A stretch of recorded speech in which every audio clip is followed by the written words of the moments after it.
Welcome, everybody, and thank you for coming to the second stream for Palestine Bookshelf on a documentary for the Liberty, but it's my third among the two channels. I just came over from the main channels, the Stephen Heiner channel, in which I talked about the 2024 documentary Surviving Liberty, which I have endorsed as just the best documentary on this. And as I say, at 4.5 hours, I don't know that I would use the term shortcut, but it is a shortcut to getting, if you don't want to do what I did, which was read 2 books, watch 2 other documentaries, you're going to get a lot of that information packed. I think all the most important information, actually, and not surprising given that I think the survivors had a lot of input into this documentary. You can see their fingerprints all over it.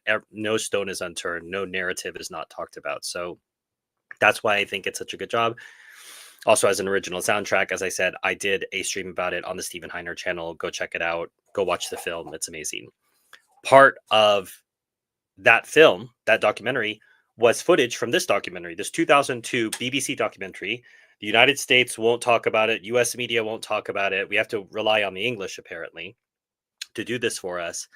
But several key interviews, not even interviews, let's say snippets of interviews from this documentary were then used in that Surviving Liberty documentary. One of them is of Robert McNamara, war criminal, liar, lots of other names we could use. He's in this documentary saying, I haven't really looked into Liberty. That's an unacceptable answer. First of all, I don't believe it, right? He knew what happened and he had been briefed, and the idea that he didn't look into it, that's laughable.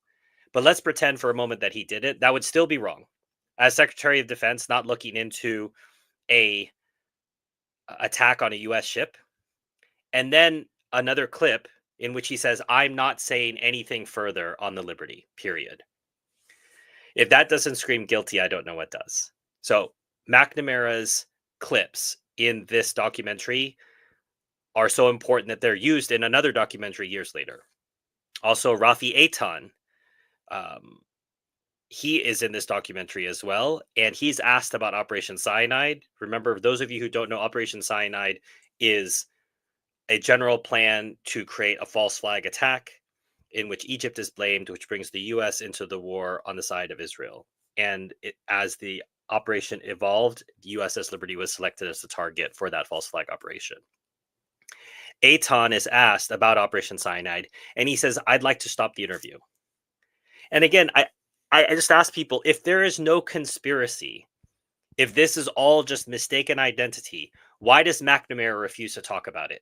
Why does Rafi Eitan ask to stop the interview in 2002, mind you?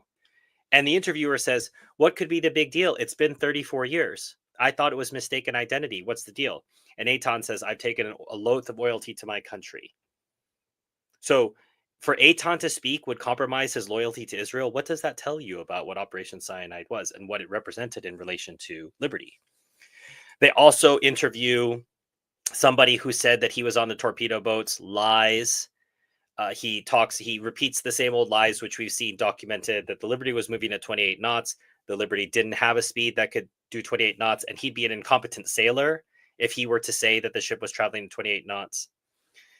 He said that there was no flag. We have numerous reports of a flag, and we know that the Israeli Air Force had identified it as an American vessel hours and hours before. And those torpedo boats came out on orders from flight reconnaissance. And then I think in the original account he gave, not in this interview, but the account he gave to a newspaper, he identifies the torpedo as hitting from the wrong side. I don't think that's so important because people can make mistakes in battle about where things go.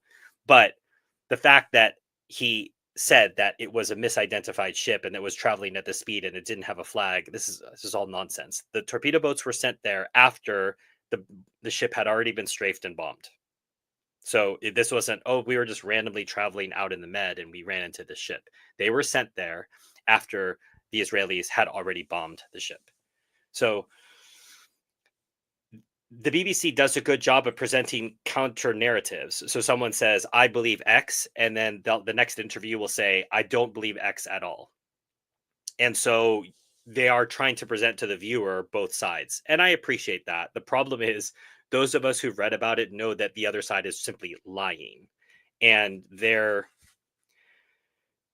narrative doesn't hold up. It doesn't hold up to the thinnest amount of scrutiny. What I appreciate about this 2002 documentary, apart from the other one that I had seen prior to this, is the amount of video footage we saw of the Liberty and the photography. And I think again they had mined this for archival footage. They probably contacted the USS Liberty Veterans Association and gotten a lot of that footage. And it really gives you a better sense of what was happening than some of the earlier documentaries I'd seen who maybe didn't have access to some of this and had to use stock footage and had to use reconstructions. This was the actual ship, the actual sailors. It really drove home the story. And once again, we are told here about the fact that Johnson himself believes that the attack to have been deliberate.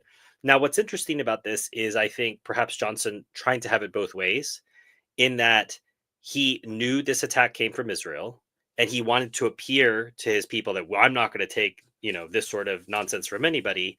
And then at the same time, calling off the planes that were going to go to Liberty's rescue, in part because they hoped that Liberty would sink before the Sixth Fleet got there and rescued them. So that's why the Liberty sailors had to wait 17 hours for any kind of help. When they had planes launched, Admiral Martin had told some of the Liberty sailors, I launched planes right away when I heard your SOS. And they were called back on 2 occasions using the Critic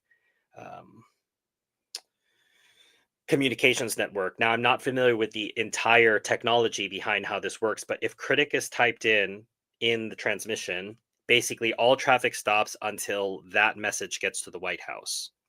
And at the White House, obviously, it can be read by any of the cabinet, or it could be read by the president. But the first time that the planes were launched, a Critic message was sent informing, and McNamara called and said, you need to bring those planes back. And so the admiral think, oh, okay, you don't want us to launch nuclear weapons, fine. He sends out conventionally armed planes and he informs them. And so in the second Critic message, gets another call back. McNamara says, you have to call those planes back. At this point, the admiral is frustrated. He wants verbal confirmation as for his order, other than from the Secretary of Defense, which is fine. It's his right to appeal to a higher authority for confirmation of the order. And Johnson gets on the line, or is said to be on the background, to say, I don't care if that ship sinks. I will not embarrass my allies. Keeping in mind that this message was transmitted prior to Israel taking responsibility for the attack. How did Johnson know that an ally had attacked? So Johnson knew, he was just okay with it, but he had to make noise, I think, to the American public that he was not okay with it. So that's coalesced for me as I've read the books and as I watch the documentaries. And I will never understand the Liberty event as well as people who've studied it for many years. But I do feel that having looked at the documentaries and having read the books, I have a pretty good grasp of what has happened and see it as fitting in within the larger narrative of what has gone on all these years in Palestine. This, in a sense, was America's blood brotherhood with Israel, as what had happened with the Balfour Declaration with Britain and the Israelis and the Zionist cause. Sorry, they weren't the Israelis back then. It was Zionist cause. America had to do some sort of humiliation ritual, I think, to assert themselves as the new protectors of Israel. And this was the humiliation ritual that America was forced to go through, which included the deaths of numerous American sailors and the effect that had across all the families, widows, divorces, children, careers. It just keeps spiderwebbing beyond that. But as I say, this is a short one. It's only, I want to say it's about an hour long documentary, well worth your time. And as I say, so important that footage from it is later used in what I consider the definitive and what the U.S. Liberty Veterans Association refers to as the best documentary to date, Surviving Liberty. Footage from this documentary is used in that documentary. So I would advise you check it out just as a historical record and see what was the BBC saying in 2002 in relation to everything. That looks like all the notes of what I wanted to cover. Are there any questions in the chat? If not, as usual, in the film club series, if there aren't any questions or comments, we will wrap up early and point you towards our next stream. We've been talking about liberty for the last few weeks. We will move on from that, not because it's not important, but because there are other issues that we need to cover for Palestine Bookshelf. But we wanted to take a stop for a couple weeks and cover the liberty and give it the appropriate amount of attention that it deserves. Boy, a quiet day in both streams. All right. Well, thank you everybody for stopping by. And if you have any comments, obviously, if you watch the stream after we were live, then put your comments there and we'll be happy to engage and try to share resources however we can. Thank you, and we'll see you next time.